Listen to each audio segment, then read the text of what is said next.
Bien, vamos a abrir la palabra de Dios en Mateo capítulo 12. Hermanos, estamos predicando ya hace un año tal vez o más el Evangelio de Mateo. El domingo que viene hicimos un impasse para hablar de otras cosas, pero estamos contentísimos con esta carta. Y a medida que va pasando, la carta no, el Evangelio, el libro del Evangelio, a medida que va pasando el libro, el Señor nos va mostrando el carácter de los religiosos de esa época, el carácter de las personas de esa época, porque nos adentramos en situaciones que al Señor le pasaba, muy profundas, variedad de situaciones, pero a medida que nosotros vamos entendiendo el carácter de estas personas, podemos, si usted quiere, entender su carácter. Y a medida que vamos mirando y escudriñando el Evangelio de Mateo y el carácter de Cristo, vamos aprendiendo también del carácter de Cristo. Entonces, el trabajo que tenemos que hacer nosotros es tratar de aplicar lo que aprendimos a nuestras vidas. No pensar en el otro, ¿no? No decir, bueno, mirá, que justo esta palabra es para aquel o para... No, es aplicarlo a mi vida personal. No pensar ni siquiera en el ser más amado, en mi esposa o en mi esposo. No, es escudriñar las Escrituras, entender el mensaje y ahí decir, wow, mirá mi carácter y mirá cómo contrasta mi carácter con el carácter de Cristo. Qué lejos estoy. ¿Sí? Si alguno me dice que está cerca del carácter de Cristo, cerramos la ventana, nos vamos todos a casa. Así que tenemos mucha tarea para hacer. Estamos hablando de este tema del día de reposo, ya en el capítulo 12, con versículo 1 en adelante, era el día de reposo. Los fariseos criticaban a Jesús porque sus apóstoles tenían hambre, en el verso 1 del capítulo 12 en adelante, y cortaban espiga para comer porque tenían hambre. Miren, ellos decían que esa actitud era una actitud de labor, de trabajo, lo que estaba prohibido en el día de reposo, trabajar, hacer cualquier actividad de trabajo. Entonces ellos querían encontrar cualquier cosa para condenar a Jesús y a sus apóstoles. Y ahora, en este verso, a partir del verso 9 al 14, que vamos a estudiar, lo quieren condenar porque Jesús sana a una persona enferma, a una persona que tiene un problema muy grave en el brazo. Algunos dicen que era un albañil, ¿no? La tradición dice que era un albañil, lo cual no podía trabajar. Entonces esta persona que leyó Gera, él quería trabajar, valerse por sí mismo y no podía hacerlo porque su mano derecha, cuenta Lucas, estaba inhabilitada para trabajar. Hemos definido la palabra legalismo en muchas oportunidades aquí en la iglesia, ¿no? Pero es difícil de retener, por eso lo vamos a definir de nuevo. Podemos tener varias definiciones que tienen que ver con lo mismo, pero estos fariseos eran fariseos legalistas. Y aquí viene el tema del legalismo versus la gracia. La oposición, lo que contradice al legalismo es la gracia, y lo que contradice la gracia es el legalismo. Y una de las definiciones de legalismo es tratar de ganar el favor de Dios cumpliendo leyes y normas. Tratar de salvarse, de tener la salvación eterna cumpliendo leyes y normas. Los legalistas suben siempre a la ley sobre la gracia. Ellos no pueden ver la gracia, no la pueden ver. Entonces, lo que hacían era alejarse cada día más de la cruz, los fariseos y todos los que querían condenar a Jesús porque decían que Jesús quebrantaba el día de reposo. Y lo que estaba quebrantando Jesús no era la ley de Moisés. La ley de Moisés decía que había que guardar el día de reposo. Pero yo les leí este domingo anterior, no el otro, Isaías 58, donde hablaba del genuino día de reposo y el genuina actividad del ayuno. ¿Cómo era? El día de reposo era un día piadoso, un día para alegrar el corazón, para hacer bondades. Y el ayuno también, ¿no? El ayuno era para dar, no solamente para abstenerse de alimentos, sino para ser muy generosos. Entonces lo que estaban haciendo los fariseos eran, hermanos, ellos tenían la obligación que tenés vos y yo. Vos tenés una obligación y yo también. Todos. Esta no es obligación solamente del pastor. Todos nosotros los creyentes, más obligación tienen los miembros de Comunidad de la Gracia, es de llevar la gente a la gracia, la gente a Cristo, no la gente a mí mismo, ¿no? Lo que estaban haciendo los religiosos, que tenían que tomar a la gente, tenían que predicar la ley es piadosa también porque nos lleva a Cristo, es un ayo que nos lleva a Cristo, entonces tenían que predicar la ley para mostrar a Dios, y ellos que hacían solamente le mostraban reglas a cumplir. Y siempre estaban pensando a ver quién la incumplía en el día de reposo para castigarlos, porque ellos creían que castigando iban a defender a Dios.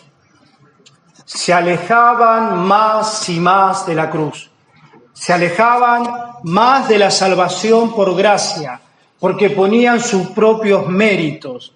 Entonces, Cristo vino a enseñarles a ellos en aquel tiempo y a nosotros hoy, que ustedes me dirán, pero Marcelo, no hay ningún fariseo que yo sepa aquí, no veo ningún fariseo, no busques por otro lado, buscá dentro tuyo. En esta mañana buscá dentro tuyo. Esta prédica es muy similar a la anterior.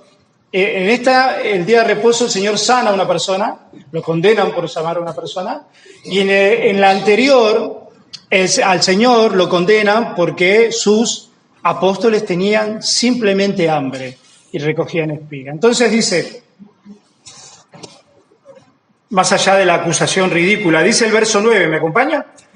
Al verso 14, pasando de allí vino a la sinagoga de ellos, he aquí que había allí uno que tenía seca una mano, y preguntaron a Jesús para poder acusarle, ¿es lícito sanar en el día de reposo? Él les dijo, ¿qué hombre habrá de vosotros que tenga una oveja, y si ésta cayere en un hoyo en el día de reposo, no le echa mano y le levante? Pues, ¿cuánto más vale un hombre que una oveja? Le pregunta Jesús. Por consiguiente, es lícito hacer el bien en los días de reposo. Entonces dijo a aquel hombre, extiende tu mano. Y él la extendió y le fue restaurada sana como la otra. Y salidos los fariseos tuvieron consejo contra Jesús para destruirle. Una vez más oramos, Señor, ayúdanos. Ayúdanos a entender tu palabra, ayúdanos a aplicar tu palabra con el Espíritu Santo, Señor. Nuestro intelecto no puede aplicar nada a nuestro corazón. Nuestro intelecto solo puede aplicar cosas a nuestro orgullo. Venga tu Espíritu, Señor, sobre tu palabra, sobre nosotros. Háblanos, como cantábamos hoy. Háblanos, Señor. Te necesitamos en esta mañana, sobre todo, Señor, para entender y aplicar tu palabra. Te lo pedimos, Señor, con todo nuestro corazón, en el nombre de Jesús. Amén. Amén. Entonces, desde el sembrado, ahora Jesús, no conforme con que los fariseos lo confrontaron, porque los apóstoles comían trigo, en el día de reposo hacían que trabajaban, decían ellos, ¿no? Y lo que decíamos, lo que quebrantaba Jesús no era la ley, sino era las costumbres de ellos. Ellos habían escrito, los rabinos, que no se podía hacer no sé cuántas leyes más en el día de reposo, que el día de reposo pasó a ser un día de reposo a un día de cumplir leyes, totalmente, ¿no? Entonces, desde el campo lleno de espigas, ahora Jesús, no conforme con eso, se va a las sinagogas. Lucas, el Evangelio sinóptico que también cuenta la historia que cuenta Mateo, dice que Jesús fue a la sinagoga, que era el lugar de adoración, de enseñanza de las Escrituras. Dice que como era su costumbre, dice Lucas, Jesús, cuando estaba lejos del templo, todo judío cuando estaba lejos del templo, tenía que ir a la sinagoga más cercana. ¿Para qué? En el día de reposo, ¿para qué? Para adorar, para ser instruido y para instruir a otros. Ese era el propósito del día de reposo. estar juntos, convivir, ¿no? Entonces dice el verso 10, pasando de allí vino a la sinagoga de ellos, y aquí que había allí uno que tenía seca una mano, y preguntaron a Jesús.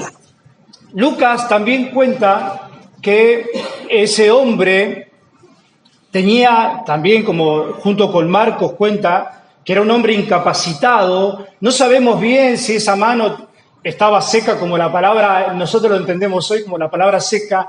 La cuestión que ese hombre no podía trabajar, por lo menos para su trabajo, seguramente era diestro, ¿no? Se cree que la mano era la mano derecha, donde una persona que es diestro la necesita muchísimo para trabajar en esa tarea. Entonces, miren la pregunta que ellos le hacen. ¿Es lícito? Le preguntaron. ¿Sanar a un hombre? ¿Es lícito sanar en el día de reposo? Era una pregunta con trampa, obviamente. Los fariseos no les salía nada positivo para Jesús. Ningún fariseo de esa tilde no le decía, maestro, me sorprendes con tu enseñanza. Nunca un fariseo religioso que cuidaba lo suyo iba a tener la humildad en el corazón de hacer una pregunta al maestro. Maestro, ¿dónde está en la ley lo que vos me contás? Porque me haces entrar dudas. Las palabras que vos decís no parece que contradicen la ley, sino que tocan mi corazón. Algo está pasando, pero a mí me enseñaron otra cosa en la ley. Ningún fariseo religioso, legalista, tiene humildad. Ninguno se humilla delante de Dios. Nadie. Y dije, fariseos de hace 2000 años, pero también dentro de la Iglesia de Cristo hay un carácter fariseo de muchos de nosotros. Decíamos, como dijo un día Sergio Ruiz, el pastor de colombiano, hay un fariseo en ti y en mí. Siempre hay un fariseo. Porque a veces el cristiano se confunde la gracia de Dios con la obra que uno puede hacer. ¿Sí? La gracia de Dios con la obra que uno puede hacer. La fe sin obra es muerta. Hay que separar. Pero cuidado, hermanos, que no nos confundamos por tener algunas virtudes religiosas que vamos a conseguir la gracia, porque no es la puerta que me abre la gracia a mi virtud. A los fariseos le estaba pasando eso. Le hacen una pregunta con trampa, utilizan al pobre hombre, manipulan al pobre hombre y a toda la grey de esa región. Los fariseos lo hacían, los manipulaba, todas las cosas a beneficio propio.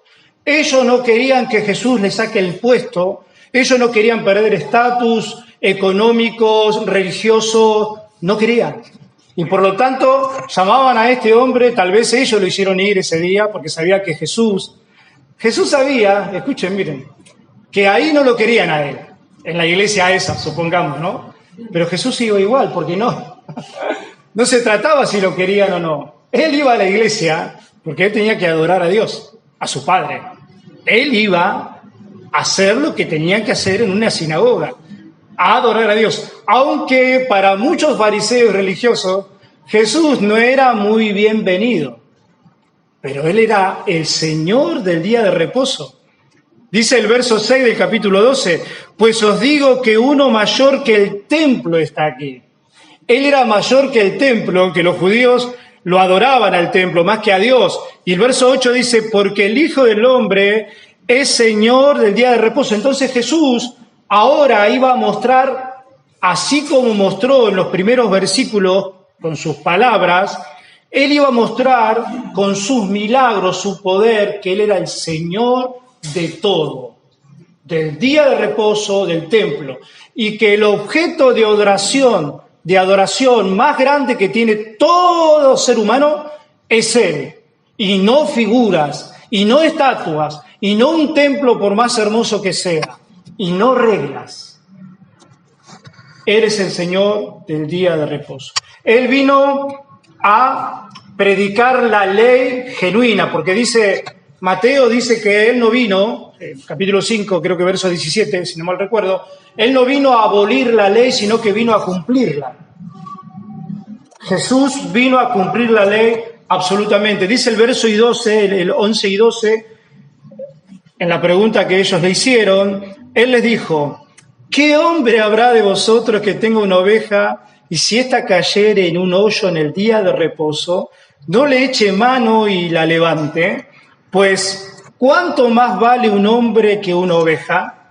Por consiguiente, ahí le responde la pregunta, o sea, Jesús argumenta con algo irrefutable, compara un animalito con una persona, una criatura, una persona hecha a imagen y semejanza de Dios, pero usa esta tan sencilla ilustración que los deja con la boca abierta y no sabiendo qué responder. Entonces Jesús le da la respuesta. Entonces, con este argumento es lícito hacer el bien en los días de reposo. Si ustedes se les cae una ovejita, que eso tiene que ver con lo material para el judío, ¿sí? Todo animalito ellos lo veían como no un animal de 4 patas, sino que lo veían como un signo de peso. Si ustedes van y socorren a un animalito, ¿cuánto más hacerle el bien a los que están hechos a imagen y semejanza de Dios? Porque el principio y la norma del nuevo reino de Dios, o como dijo Sproul, la ética del reino de Dios, no era solamente cuidar lo material, era más bien cuidar lo eterno, cuidar al hombre. Y eso es lo que los fariseos no tenían. Ellos cuidaban su estatus, se cuidaban a ellos mismos. Estaban para pastorear y cuidar la grey, pero se pastoreaban a sí mismos. Yo decía ese domingo, cuidado las iglesias cristianas que nos alegramos cuando decimos de sana doctrina, cuidado con no crear instituciones e imperios y olvidarnos del verdadero llamado que tenemos la iglesia. Es llamar a los cautivos por el pecado, al arrepentimiento, a la fe en Cristo. No nos olvidemos de eso. No pensemos en armar imperios sin olvidarnos eso, lo que los fariseos hacían. Entonces, cuando más alejado estás de la gracia, más alejado estás de la santidad, más alejado estás de la piedad y te olvidás, se te corren los caminos. Ya cuando quisiste acordarte, no ibas por el camino estrecho, que es un camino santo de lucha contra el pecado, de predicar el evangelio, de luchar, de mortificar el pecado en tu vida, sino que te encontrás ya con ser mezclado con el mundo. Y empezás a sentir y a desear cosas que el mundo desea. Y empezás a cantar cosas del mundo en la iglesia y empezás a traer cosas del mundo a la iglesia. Eso está pasando, lo digo acá para que me escuchen, ¿no? El teléfono, en un montón de lugares, hace años ya, ¿no? En un montón de iglesias que empezaron siendo iglesias sanas y se dejaron mezclar y moldear por el mundo, como dice Romanos capítulo 2. Entonces, Jesús, también Marcos 3:5 cuenta la historia, y cuando los fariseos le hacen esa pregunta, si era lícito sanar el día de reposo, Marcos 3:5 dice, mirándolos con enojo. Cuando a Jesús le hicieron esa pregunta, Jesús se enojó, los miró con enojo. Antes de contestarle ya se había enojado, porque era una pregunta sumamente egoísta. Jesús conocía los corazones y las mentes de todos. Sabía con qué propósito habían hecho esa pregunta. Primero, se dio cuenta que ese pobre hombre estaba usado por ellos. En vez de ayudarlo al hombre, lo usaban para atrapar a Jesús. Primero eso. Segundo, es que lo querían atrapar. Jesús se enoja. El corazón santo de Jesús, la mente santa y piadosa de Jesús. Él estaba en la gloria con el Padre en santidad, tiene que venir a ponerse este cuerpo y estar frente a pecadores como nosotros, que respondemos de una manera totalmente contraria a su persona, a su santidad. Él no pensaba mal de nadie. Él no tenía segundos pensamientos con nadie. Él miraba a la gente con piedad y cuando él leía los corazones, veía el egoísmo de las personas, como que, discúlpeme, no está en la Biblia, pero lo digo yo, él no lo podía entender. ¿Cómo tanta maldad del corazón del hombre? ¿Cómo si mi Padre los hizo con amor? ¿Cómo si ellos estaban en el paraíso perfecto? Miren que las moscas se están enojando por la prédica, aparentemente. ¿Cómo es que puede el hombre, después de recibir tantos bienes de la providencia de Dios, cómo puede un hombre odiar tanto a su consiervo? ¿Cómo? Pero hubo personas así, hay y habrá personas así. Y Efesios capítulo 2 habla de vos y de mí. Dice que en otros tiempos nosotros éramos un montón de cosas, maldicientes, fornicarios, homosexuales, éramos un montón de cosas.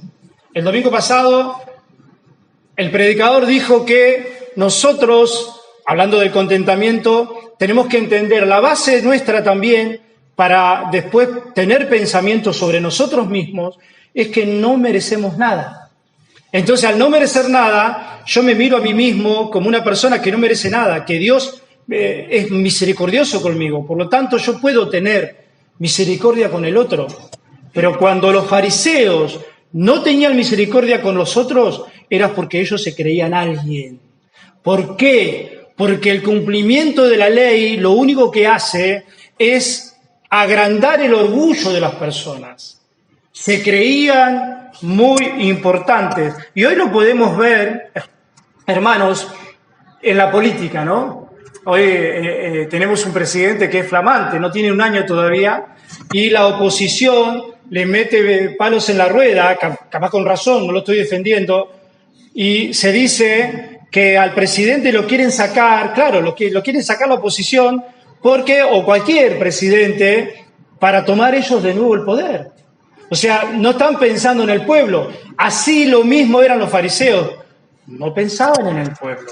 Y lamentablemente, así hay muchos que gobiernan las iglesias evangélicas en nuestra querida Mar del Plata y en nuestra querida Argentina. No hacen nada, sino primero se miran a ellos. No sea cosa que hagamos algunas actividades o algo, modifiquemos algo de la iglesia y nos perjudique a nosotros, ya no tengamos tanto poder, ya no recibamos algo, no sea cosa que Comunidad de la Gracia quiera nombrar otro pastor y Marcelo pierda el poder. Así pensaban ellos. Nosotros no pensamos así. Entonces era un ejemplo que Jesús dio irrefutable para los fariseos, porque Cristo no vino a salvar a las ovejas, a las ovejas de cuatro patas, digo, ¿no? ¿Se acuerdan que Dios le pidió a Abraham que lleve a su hijo Isaac a sacrificarlo? Si Dios hubiese querido también salvar al carnerito ese que se enredó dentro de unas ramas, que fue el sustituto de Isaac, ¿no? No, Dios salvó a Isaac. Dios salvó a Isaac del filo de la daga de Abraham. ¿Y a quién mataron? A la ovejita. ¿Por qué? Porque los fariseos tenían más en cuenta a una ovejita que a una persona. Porque las personas para ellos eran números nada más. Y eran un objeto de recibir honra. Ellos les gustaba que le digan cosas lindas, que hablen bien de ellos, que digan, miren cómo ofrendan, miren cómo oran. Si yo fuera como el fariseo tal, eso le gustaba. No habían entendido absolutamente nada. Dice el verso 13, entonces dijo aquel hombre, extiende tu mano. ¿Qué le dio Jesús a aquel hombre? Aquel hombre estaría tullido, no sé cuánto hace, no dice la Biblia. Dice que lo sanó. Dice, extiende tu mano, y él la extendió, dice el verso 13, y le fue restaurada sana como la otra. En un día de reposo, en ese día de reposo, al instante el Señor sanó. El Señor se quedó así como un poco, ¿no? Cuando lo reprendieron a sus apóstoles que comía trigo, el Señor redobló la apuesta, dijo, yo soy el Señor del día de reposo. Y voy a demostrar que soy el Señor. Y aunque ustedes me pongan trampas con esta persona, yo no pienso en ustedes y tampoco pienso en mí. Yo pienso en la necesidad de la persona. Eso es lo que pensaba el Señor continuamente, pensando en las necesidades del otro, nunca de mí, nunca de Él, siempre del otro. Por eso el Señor lo sanó, pero a la vez, primeramente le dio fe, porque le dijo al tullido, extiende tu mano. Y esta persona le dijo, ¿por qué voy a extender mi mano? Yo no te creo, ¿qué vas a hacer? No lo cuestionó. Sin embargo, el Espíritu Santo lo puede o lo pudo haber regenerado primero, como hace en todos los casos de los seres humanos que se convierten. Los seres humanos no se convierten porque son más inteligentes que otros, sino porque el Espíritu Santo trabaja dentro nuestro. Nos muestra el pecado, nos da la realidad de nuestra persona. El Evangelio, siempre decimos que es un doble llamado, ¿no? Interno y externo. Una pobre persona como Marcelo le predicó a alguien, un finito como Marcelo, un ignorante como Marcelo, el gran Dios del trono lo usó para que le diga a una persona del Evangelio, que le hable algunas cositas desordenadas del Evangelio. El Espíritu Santo, grandioso, glorioso, perfecto, todo ese desorden del Evangelio que le predicó Marcelo, se lo ordenó en el corazón y la persona entendió que era un pecador que necesitaba a Dios y que tenía que creer en Cristo para ser salvo. Qué maravilloso, el doble llamado del Espíritu Santo y del Evangelio. Nada un llamado humano, absolutamente nada. Nuestro proveedor es Dios, nuestro sustituto es Cristo, así como el sustituto de Isaac fue ese carnero. Ese era el anticipo de la imagen del Cordero que quita el pecado del mundo, de nuestro Señor Jesucristo. Entonces Jesús entra a la sinagoga y sana y le da fe y también los sana. El hombre tuvo fe para ser sano, de todas maneras. Dice, ellos se ofendían cuando comían en el día de reposo, cuando ellos no tenían misericordia. Los fariseos, mis hermanos, habían visto milagros presenciales por doquier. En vez de maravillarse, verso 13, de que Jesús había sanado a una persona, verso 14, ¿qué dice? Miren lo que dice. Y salidos los fariseos tuvieron consejo contra Jesús para destruirle. ¿Se dan cuenta? Es como que si mi hermano recibe una honra o se nombra a alguien oficial, o no sé, o alguien recibe una ofrenda, o no sé, algo, ¿no? Y yo estoy envidioso por ese hermano. Y lo mismo, el mismo carácter. Y usted me dirá, pero a mí me pasa a veces que cuando escucho que otro es beneficiado con algo, yo digo, ¿y a mí por qué no? ¿A mí cuándo no? ¿Por qué a mí no? Jero y Celeste se casan, ¿por qué yo no me puedo casar? No, yo no, yo ya te he casado. Alguien ya se compró la casa, ¿y yo cuándo? ¿Sí? Bueno, eso, ahí está el fariseo que hay en ti. Porque el cristiano es el cristiano del domingo pasado, el cristiano que se contenta con lo que Dios le da, ¿sí? Se contenta porque el cristiano entiende la soberanía de Dios, que si yo nací así, que si yo tengo esto, es soberanía de Dios. Entonces el cristiano descansa en la soberanía de Dios. Ya no hay tiempo para decir, la mujer que tú me diste, no. ¿Sí? Señor, gracias por la mujer que tú me diste. Cambiamos el énfasis de la palabra. Señor, gracias por el marido que tú me diste. El fariseo no. Veía milagros de Jesús y salieron de ahí, ni siquiera fueron capaces de maravillarse, pero un poquitito. Salidos de ahí, dice, los otros hipnóticos, dice que querían destruirlos. Destruir a Jesús.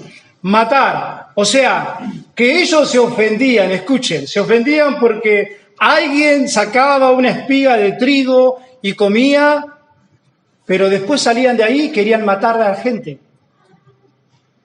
Otro pensamiento que nos puede venir a la cabeza, ¿no? Nosotros que somos tan sensibles, que nos ofendemos por algo que nos dijeron a nosotros, pero a veces somos capaces de rezongar contra gente que ni siquiera lo conocemos, ¿no? Entonces siempre en nosotros hay algo de fariseos que tenemos que batallar. No se regocijaron al ver al Mesías en acción. No se regocijaron. Dice Sujel Michelet, escuchen, es más fácil conformarse con un conjunto de reglas externas, o es más fácil practicar o hacer un conjunto de reglas externas que lidiar con el problema del corazón.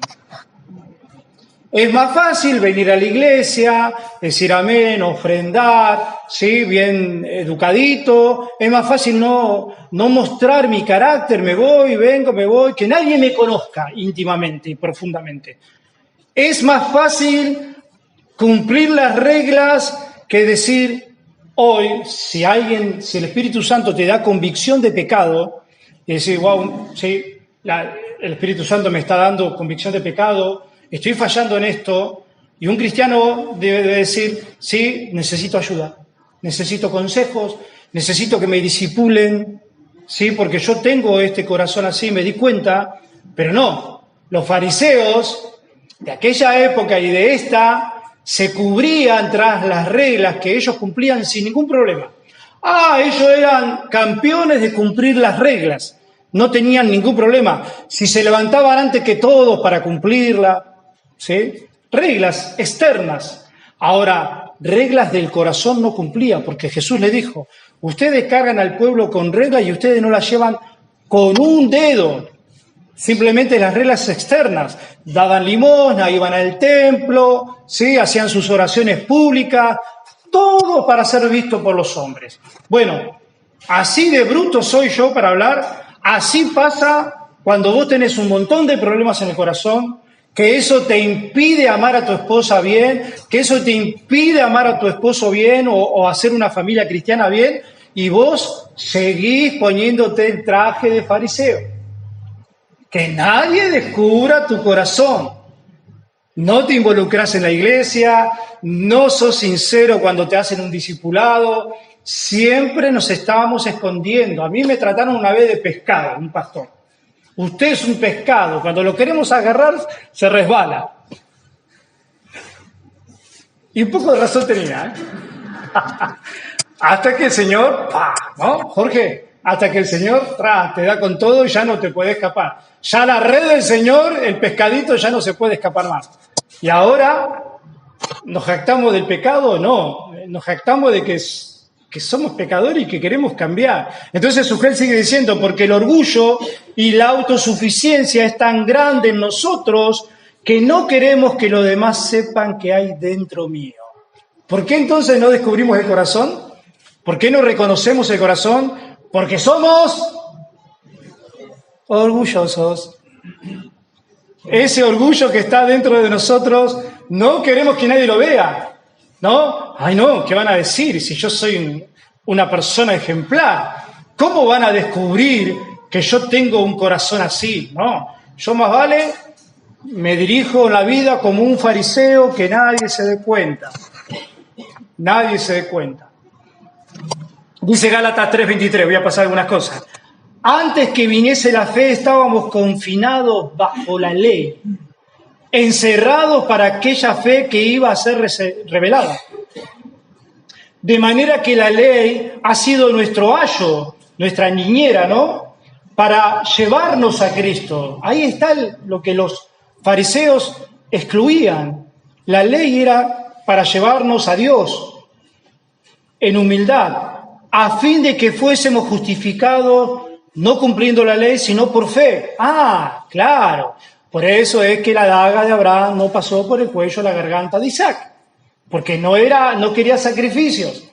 Era creer. Pero venida la fe, ya no estamos bajo ayo, pues todos sois hijos del Dios por la fe en Cristo, porque todos los que habéis sido bautizados en Cristo, de la ley estáis revestidos. No.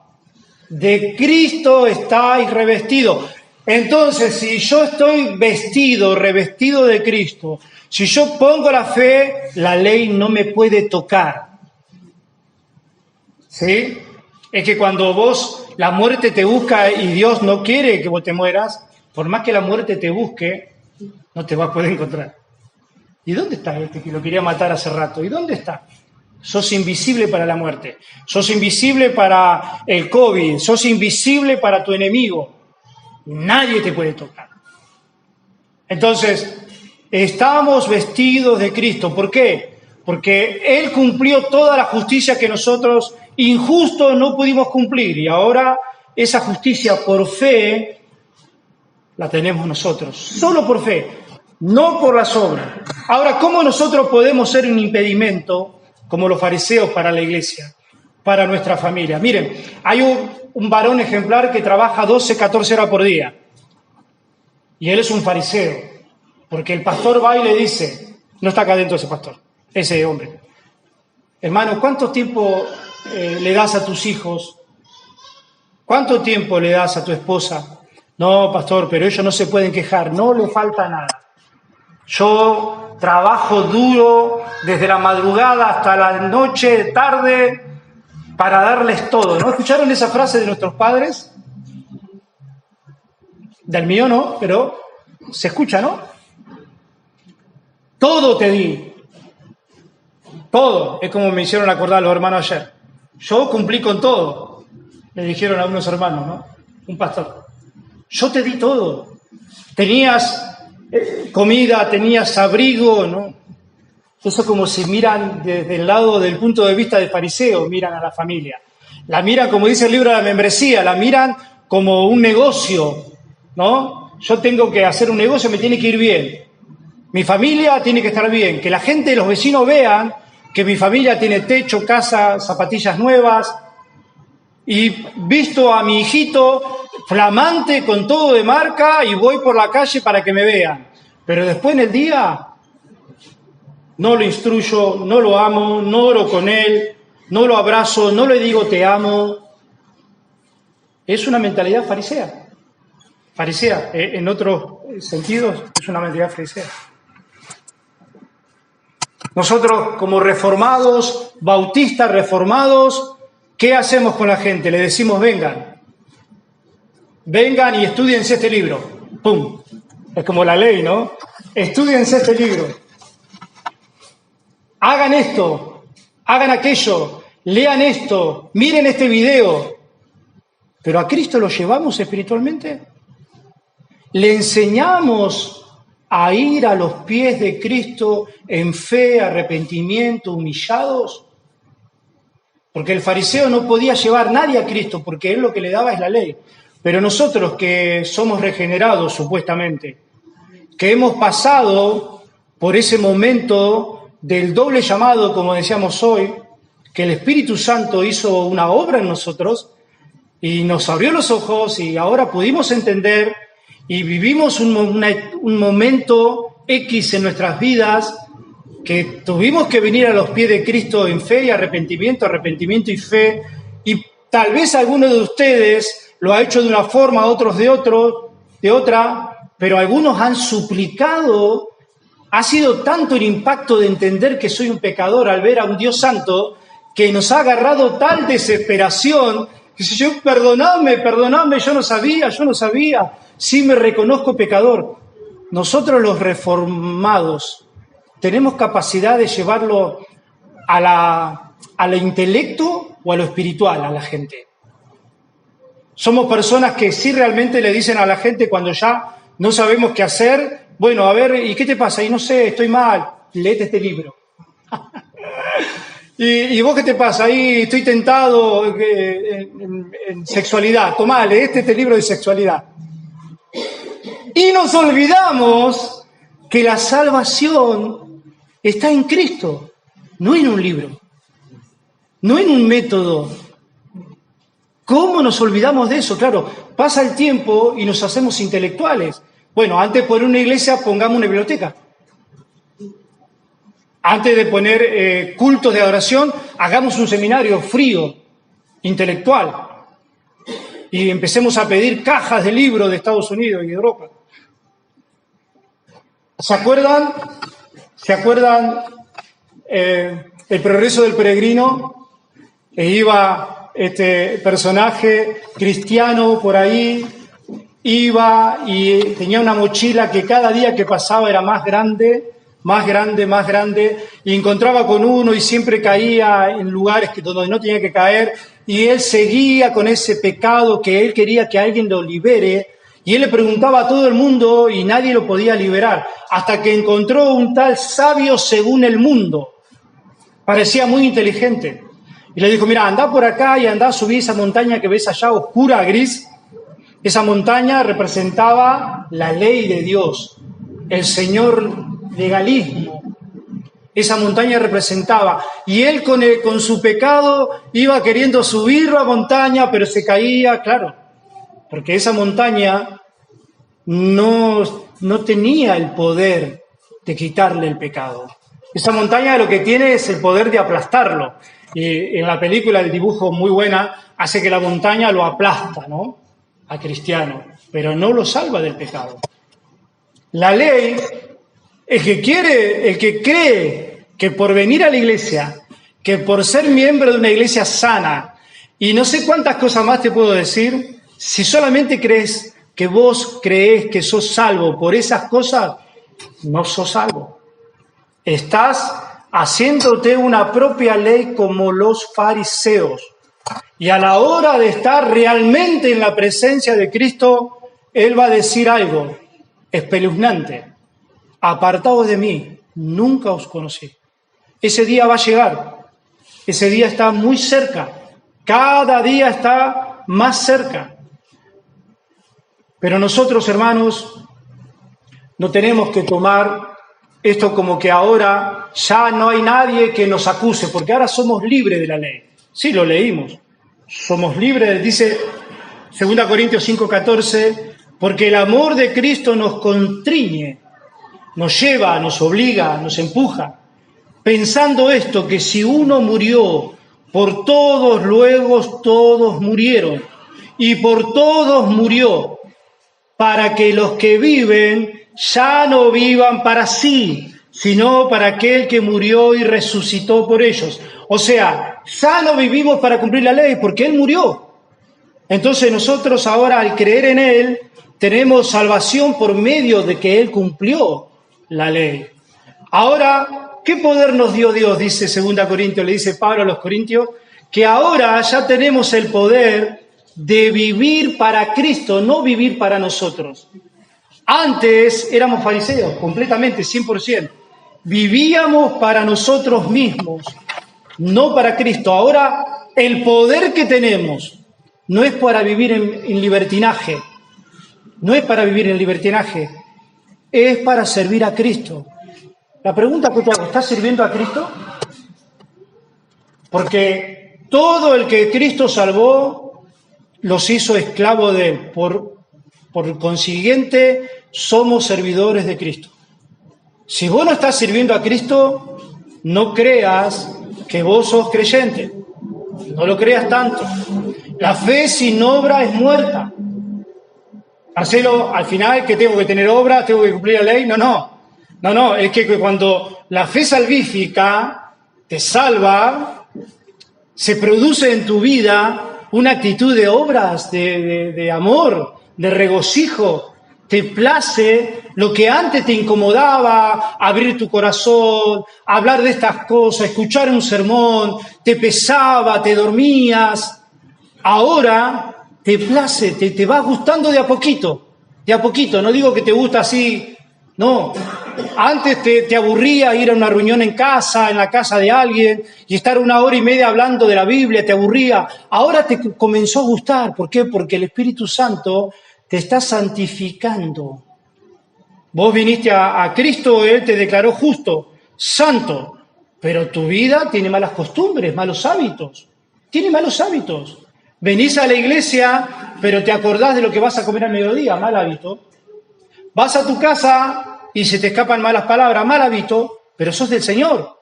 Dejá que el Señor te santifique, cada día te santifique completamente. Entonces, ¿somos libres ahora? Sí, pero no por la ley, sino por Cristo. Cree en Cristo, es el único que te puede hacer libre. Mirá lo que dice el Salmo 51, dice: los sacrificios de Dios son el espíritu quebrantado.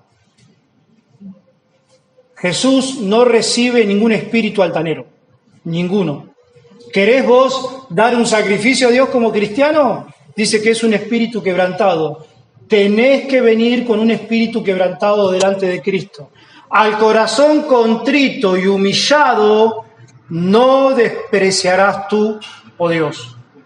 Todo el que se acerca a Cristo tiene que traer un corazón contrito y humillado completamente. Y otra cosa muy importante, Cristo no te recibe si no traes un corazón así. Y Cristo no te recibe si no vas a los pies de Él. No sea cosa, mis hermanos, que algún fariseo aquí adentro, crea que tiene la salvación y nunca pasó por la experiencia de encontrarse en un encuentro personal con Cristo. Y esto no es una obra. No es que ahora después del culto pasás acá adelante, te arrodillás y te oramos para que tengas un encuentro personal. No.